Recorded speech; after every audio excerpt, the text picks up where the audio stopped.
الحمد للہ رب العالمین والصلاة والسلام علی رسولہ محمد وعلی آلہ واصحابہ اجمعین اما بعد قال اللہ تعالی اعوذ باللہ من الشیطان الرجیم بسم اللہ الرحمن الرحیم یریدون لیطفئوا نور اللہ بافواہہم واللہ متم نورہ ولو کرہ الکافرون وقال فاصبر ان وعد اللہ حق ولا يستخفنك الذین لا يوقنون وقال الا ان حزب اللہ هم المفلحون وقال وإذ يمكر بك الذين كفروا أو يقتلوك أو يخرجوك ويمكرون يمكر الله والله خير الماكرين صدق اللہ العظیم۔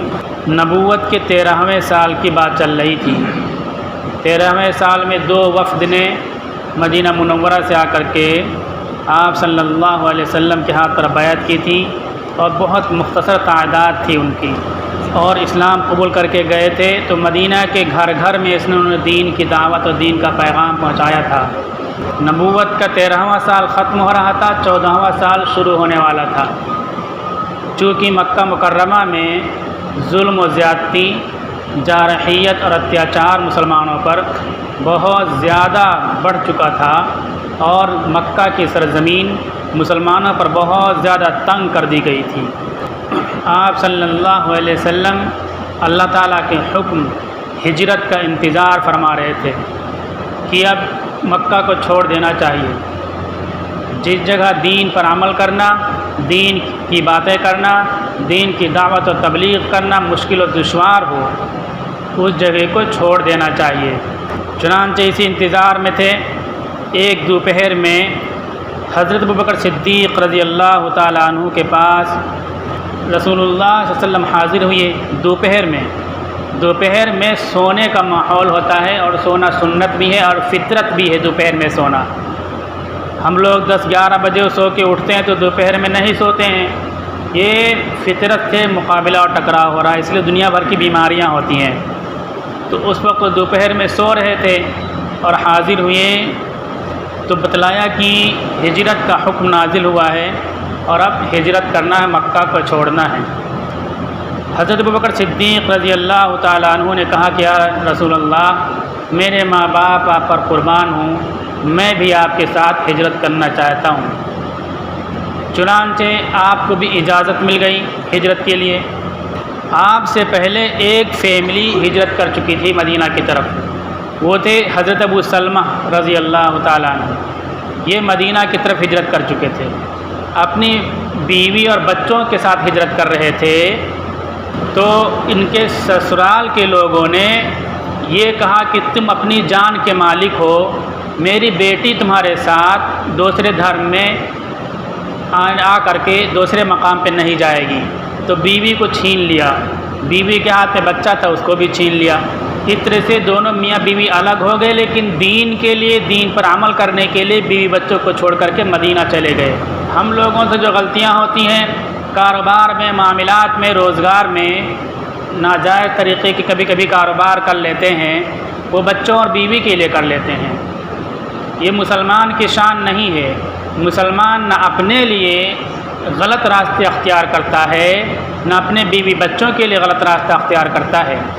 غلط راستہ چھوڑنے کے لیے، صحیح راستہ اختیار کرنے کے لیے بیوی بچوں کو چھوڑنا پڑے تو چھوڑ دینا چاہیے، لیکن یہ بہت ہمت کی بات ہے، اور مسلمان کے اندر یہ ہمت اور حوصلہ ہونا چاہیے، پیدا کرنا چاہیے۔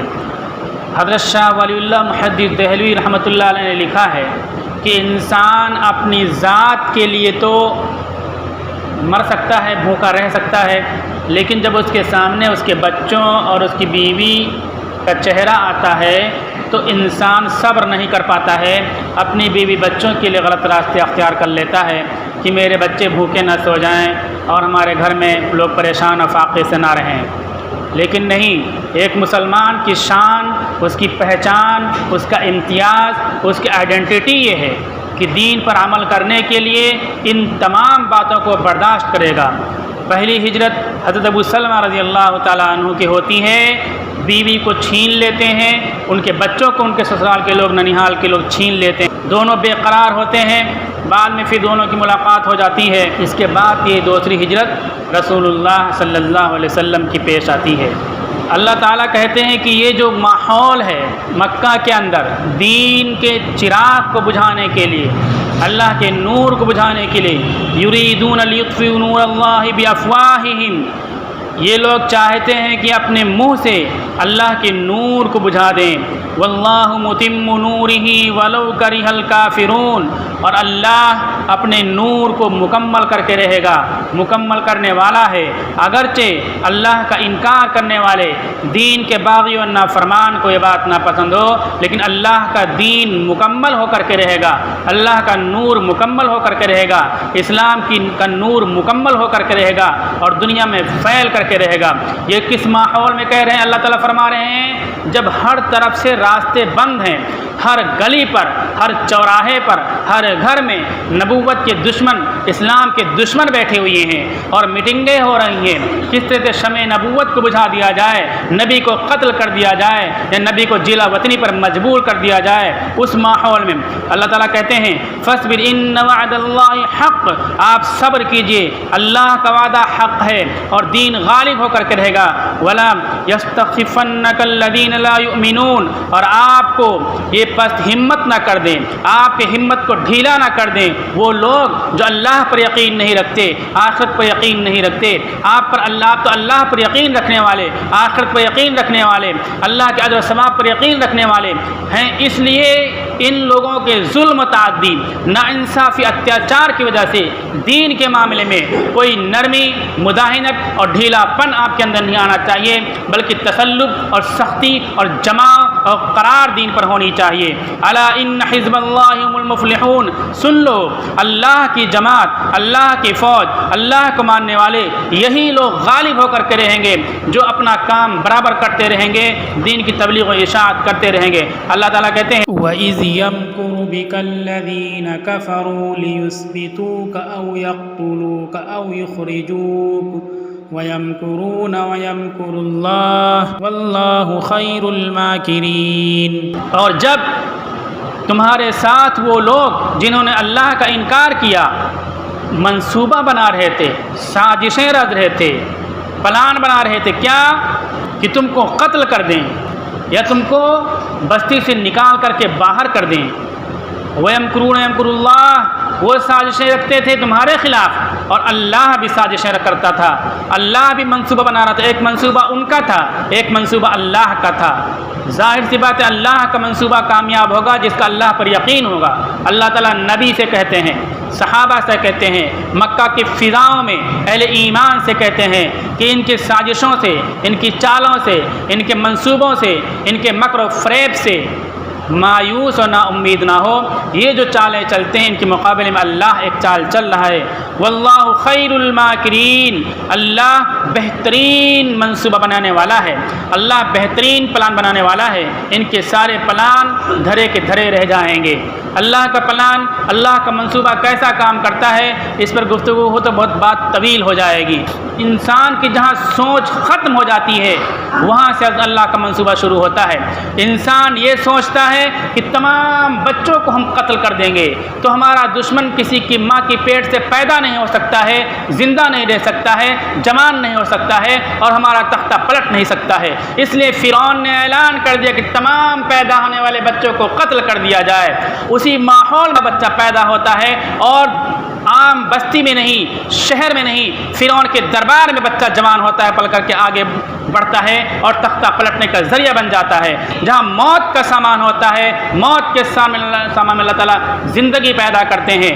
یوسف علیہ السلام کی کہانی دیکھیے کس طرح سے شروع ہوتی ہے، کنویں میں ڈالے جاتے ہیں، کنویں میں موت کے علاوہ کوئی چیز بظاہر نظر نہیں آتی ہے، کنویں سے نکل کر کے بازار میں پہنچتے ہیں، بازار میں پہنچنے کے بعد غلام بنتے ہیں، غلام کا کام مٹی کھودنا اور محنت تو کشی، محنت اور مزدوری اور لوگوں کی خدمت کے علاوہ کچھ اور نہیں ہو سکتا ہے، لیکن غلامی سے آگے بڑھ کر کے بادشاہ کے دربار میں پہنچتے ہیں، وہاں تہمت لگتی، الزام لگتا ہے اور جیل کے سلاخوں میں پہنچ جاتے ہیں۔ ظاہر سی بات ہے حکومت وقت کے گھر والوں کی طرف سے کسی پر جرم اور اپرادھ کا کیس لگا دیا جائے، مقدمہ قائم ہو جائے، جیل میں پہنچا دیا جائے تو جیل میں اس کی لاش ہی نکل سکتی ہے، وہ صحیح سالم جیل سے نہیں نکل سکتا ہے۔ اسباب کی دنیا یہ کہتی ہے، منطق کی دنیا یہ کہتی ہے، لیکن اللہ کا نظام ایسا کام کرتا ہے کہ انسان سوچ نہیں سکتا ہے۔ وہ یوسف جو کنویں میں ڈالے گئے تھے اور مصر کے بازار میں بکے تھے، بھائیوں نے جن سے دشمنی کی تھی، وہ یوسف جیل میں پہنچے تھے تہمت کے الزام لگ کر کے، لیکن کچھ دنوں کے بعد اسی یوسف کو دنیا نے دیکھا کہ مصر کا بادشاہ بن کر کے بیٹھ گئے۔ وہ لوگ جنہوں نے کنویں میں ڈالا تھا وہ لوگ بھی ہاتھ جوڑے ہوئے کھڑے تھے، وہ لوگ بھی بھیک مانگنے کے لیے اور ان سے مدد مانگنے کے لیے، فریاد لینے کے لیے کھڑے ہوئے تھے۔ اللہ تعالیٰ کہتے ہیں یہ دنیا سازشیں کرتے منصوبے بنایا کرتی ہے میرے نبی کے خلاف، میرے دین کے خلاف، اللہ کے نور کے خلاف۔ ان کی سازشیں ایک طرف ہوں گی، اللہ کا منصوبہ، اللہ کا پلان دوسرا کام کر رہا ہے، انسان سمجھ نہیں سکتا۔ اس لیے جو اللہ پر یقین رکھتے ہیں، اللہ پر یقین رکھنے والے یقین رکھیں کہ ایک دن فتح، ایک دن کامیابی، ایک دن جیت، ایک دن سربلندی انہی لوگوں کو حاصل ہوگی جو اللہ پر یقین رکھتے ہیں۔ ہم اور آپ یقین رکھتے ہیں، اللہ کے نبی صحابہ یقین رکھتے تھے۔ صرف یقین کا لفظ رٹنے سے نہیں ہوتا، جو ہم کو ذمہ داری اور ہم کو فرائض اور واجبات دیے گئے ان ذمہ داریوں کو ادا کریں۔ بڑی اہم ذمہ داری سماجی لحاظ سے ہماری یہ ہے کہ دین کی بات لوگوں تک پہنچاتے رہیں، اپنی بات لوگوں کو بتاتے رہیں اور دین کی بات پہنچاتے رہیں۔ لوگ کیا سوچتے ہیں اس کے بارے میں بھی غور کرتے رہیں۔ عَمَّ يَتَسَاءَلُونَ، وہ لوگ آپس میں کیا ڈسکشن کرتے ہیں؟ اللہ تعالیٰ قرآن میں کہتے ہیں سماج میں کیا باتیں چل رہی اس پر بھی نظر ہماری ہونی چاہیے اور ساتھ ہی اپنی دین کی بات ان تک پہنچاتے رہیں تو اللہ تعالیٰ فتوحات عطا فرمائیں گے۔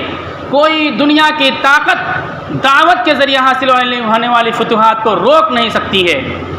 اللہ کے نبی صلی اللہ علیہ وسلم دعوت کا کام کرتے رہے اور مکہ کی زمین تنگ ہوتی رہی اور پھر ہجرت کی اجازت اور حکم اللہ تعالیٰ نے عطا فرما دی۔ اب ہجرت کر رہے ہیں ابوبکر صدیق رضی اللہ تعالیٰ عنہ کے ساتھ، حکم نازل ہو گیا، نبی ہیں، اللہ کی نصرت پر یقین ہے، ہم کو بھی یقین ہے، لیکن آپ اسباب اختیار فرما رہے ہیں، پورا منصوبہ پلان تیار کر رہے ہیں کہ کس طرح سے نکلنا ہے، کس طرح سے جانا ہے۔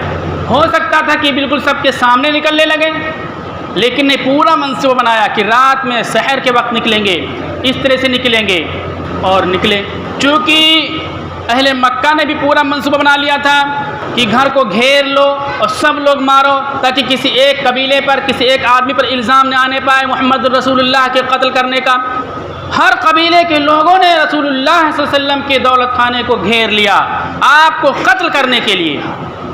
اس موقع پر بھی دیکھیے جو مسلمانوں کے ساتھ بدمعاملہ کا الزام لوگ لگایا کرتے ہیں اور اسلام کو متہم کیا کرتے ہیں۔ خاتم النبیین محمد الرسول اللہ کی زندگی کو دیکھیں، آپ کی تعلیمات کو ماننے والے کو مسلمان کہتے ہیں، آپ کی زندگی کو ماننے والے کو مسلمان کہتے ہیں۔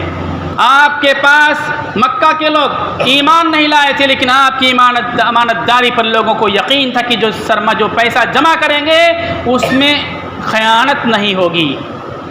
آپ جا رہے ہیں، لوگوں نے دشمنی کر رکھی ہے، کوئی مدد کے لیے نہیں تیار ہو رہا ہے، امانتیں انہی لوگوں کی رکھی ہوئی ہیں۔ امانتوں کو حوالے کرنے کے لیے اپنے بستر پر حضرت علی کو سلا دیتے ہیں، کتنی بڑی بات ہے۔ اللہ کے نبی کی تعلیم ہم کو یہ ملتی ہے کوئی دشمن بھی ہو اس سے ہمارے معاملات ہوں، اس کی امانتیں ہمارے پاس ہوں تو ایک ایک پیسہ اس کی امانت اس کے حوالے کریں، اس کے ساتھ جو ہمارے معاملات طے ہوئے ہیں اس میں دھوکہ، فریب اور خیانت نہیں ہونی چاہیے۔ دشمنی کا ماحول تھا، زندگی اور موت کی بات تھی، نکل سکتے تھے لیکن اپنے بستر پر حضرت علی کو سلایا۔ حضرت علی کی ہمت دیکھیے، حوصلہ دیکھیے، شجاعت اور بہادری دیکھیے۔ یہ معلوم ہے کہ نبی کو قتل کرنے کے لیے لوگوں نے گھر کو، مکان کو گھیر رکھا ہے۔ نبی کی چادر اوڑھ کر کے میں سو رہا ہوں، کہیں ایسا نہ ہو کہ اس چادر کی بنیاد پر مجھے نبی سمجھ کر کے مجھے قتل نہ کر دیں۔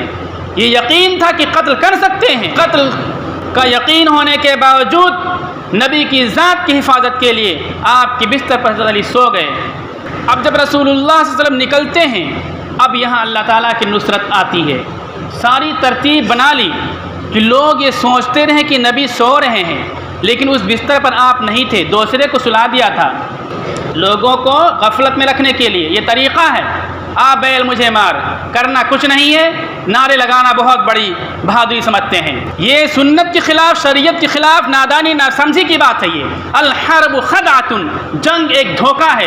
جب مارکا ہو رہا ہو، مقابلہ ہو رہا ہو، دشمن کے نرغ میں آپ ہو، تو بہت بڑے بہادر بننے کی وہاں کوشش نہ کریں. سمجھداری، عقل اور تدبر، دور اندیشی سے کام لینا چاہیے.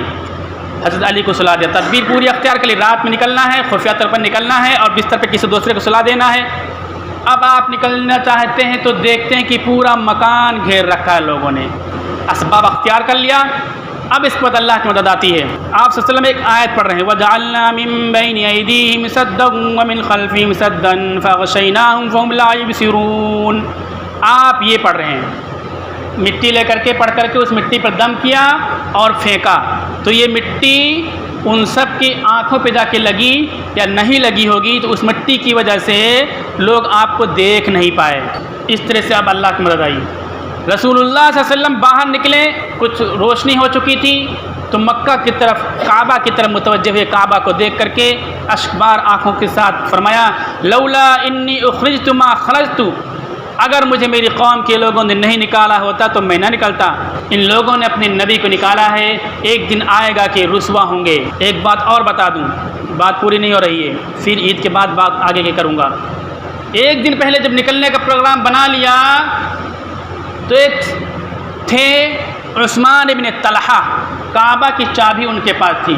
ان کے پاس گئے اور کہا، عثمان مجھے دے دو چابی، میں 2 رکعت نماز کعبہ کے اندر پڑھ لوں. کہا یہ نہیں ہو سکتا، آپ دوسرے دین کی تبلیغ کرتے ہو، دوسرے دین کو مانتے ہو، باپ داداؤں کے رسوم کو چھوڑ رکھا ہے، یہ نہیں ہو سکتا، آپ کو میں چابی نہیں دے سکتا ہوں. اللہ کے نبی صلی اللہ علیہ وسلم فرمایا، عثمان وہ دن یاد کرو جب جس جگہ میں کھڑا ہوں تم کھڑے رہو گے، تمہاری جگہ پر میں رہوں گا، کعبہ کی چابی میرے پاس ہوگی، اور تم اگر چابی مانگو گے میں منع کر دوں گا، تم کو کیسا لگے گا؟ انہوں نے سوچا کہ ایسا ہو سکتا ہے کیا؟ انہوں نے کہا وہ تو بہت برا دن ہوگا، ایسا نہیں ہو سکتا. یہ بات آگے کی فتح مکہ کی جب بات آئے گی تو میں بتاؤں گا. بس اتنا سن لیجئے، مکہ فتح ہوا تو چابی رسول اللہ کے ہاتھ میں آئی اور بہت سے صحابہ آگے پیچھے لگ گئے کہ مجھے چابی کعبہ کی مل جائے. حضرت عثمان کو بلایا، جنہوں نے چابی دینے سے منع کیا تھا، کہ تم نے اپنے پنچایت کے مشورے کے مطابق چابی کو اپنے ہاتھ میں رکھا، آپ کی رائے سے جس نے اختلاف کیا، نظام سے جس نے اختلاف کیا، اس کو چابی نہیں دیا.